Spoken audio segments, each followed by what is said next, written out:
เ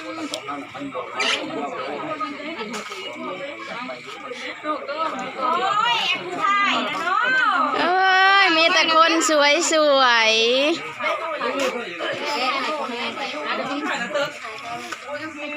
อ้าวใครมาตั้งไหนแม่เจ้าอีกมั้งครีเอเตอร์สร้างรายได้จ้าครีเอเตอร์สร้างรายได้มาสร้างรายได้ด้วยกันนะคะรายได้แน่นอนเอาผูกลายๆนะโอ้ยเจ๊ผูกแขนให้หลาน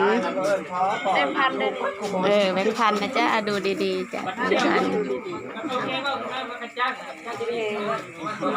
อยู่ที่แม่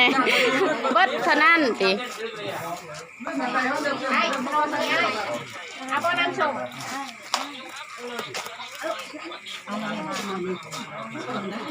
เนี่ย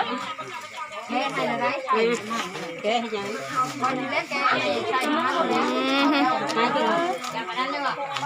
อยู่ดีไม่แห้งไหมปะหน่อยอ่ะว่าความรู้ยังไง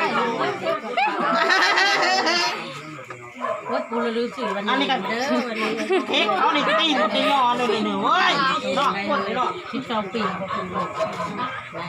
เอาดีมีมาเรียนงานเจ๊กับเฮียกำลังมา